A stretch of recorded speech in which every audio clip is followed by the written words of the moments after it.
Unit 4, Session 2, that is Entrepreneurial Qualities and Roles. We are going to start.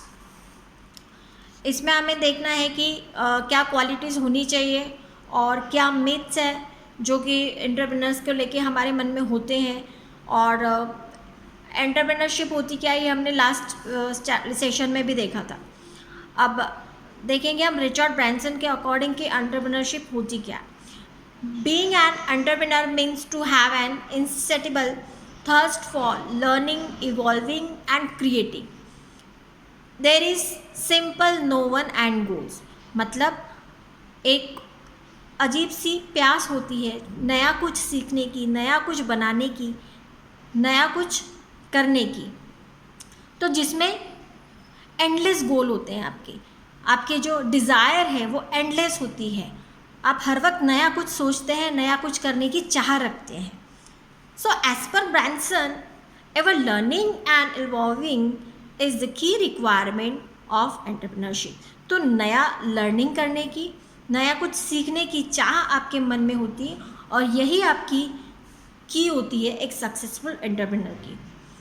In fact many successful entrepreneur have stated various qualities they think are necessary to be successful entrepreneurs. इसके अलावा भी बहुत सी qualities होती हैं जो कि एक successful entrepreneur में होनी चाहिए.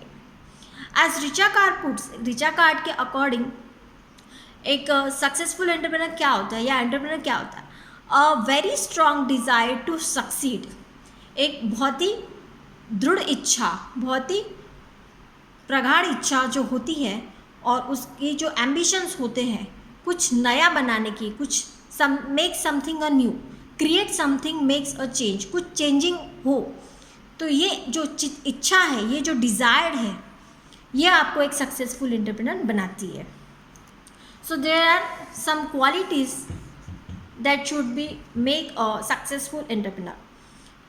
पहला है पैशनेट होना चाहिए, कि एक जो एंटरप्रेन्योर में जो एक गुण होता है कि उसमें पैशन होना चाहिए. किसी भी काम को लेके, किसी भी काम को करने की एक उसमें अलग ही वो पैशनेट होना चाहिए. So they are passionate and they believe in what they do. खुद को उन पे, अपने कार्य पे, जो भी आप कार्य कर रहे उस पर विश्वास होना चाहिए. Then strong work ethics. Entrepreneur have a strong work ethics.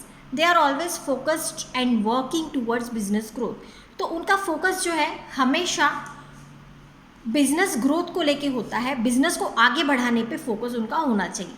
They are good planners and manage their time efficiently. तो वो एक प्लानिंग बहुत अच्छे तरीके से करके अपने टाइम को बहुत ही अच्छे से यूटिलाइज करते हैं. People skill. पीपल स्किल का मतलब है कि एक एंटरप्रेन्योर को बहुत से लोगों से डील करनी पड़ती है, या बहुत से लोग उनके कांटेक्ट में होते हैं, जैसे कि कस्टमर है, एम्प्लॉयज़ है, या एसोसिएट्स होते हैं. सो हर एक इंसान को, हर एक पीपल को उन्हें हैंडल करते आना चाहिए किसी भी सिचुएशन में, है ना. The deal with people whether customers और एम्प्लॉयज़ और associates. This skills if worked upon go a long way. ये स्किल आप में होनी चाहिए. Then creative and open minded.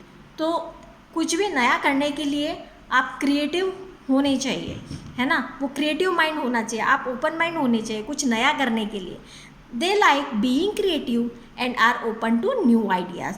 नए आइडियाज़ को सोचना या नए आइडिया को करना. Self motivated and committed. तो जो एंटरप्रेन्योर्स, जो सक्सेसफुल एंटरप्रेन्योर होते हैं वो सेल्फ मोटिवेटेड होते हैं. उन्हें कोई बाहरी मोटिवेशन की ज़रूरत नहीं होती. Entrepreneurs are self motivated and committed. Entrepreneurs are self discipline.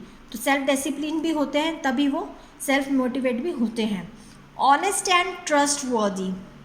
तो एक सक्सेसफुल एंटरप्रेन्योर में एक क्वालिटी होती है कि वो ऑनेस्ट होते हैं, ईमानदार होते हैं, अपने काम के प्रति वफादार होते हैं, और खुद पे विश्वास रखने वाले होते हैं.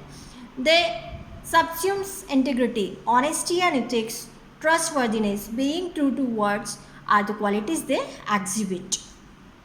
Now the next is persistence. Persistence means कि जो भी फेलर आपके लाइफ में आते हैं उन्हें एक्सेप्ट करके गिव अप नहीं करना है किसी भी चीज़ को. अगर आप गिव अप कर देते हैं that means you can never be success.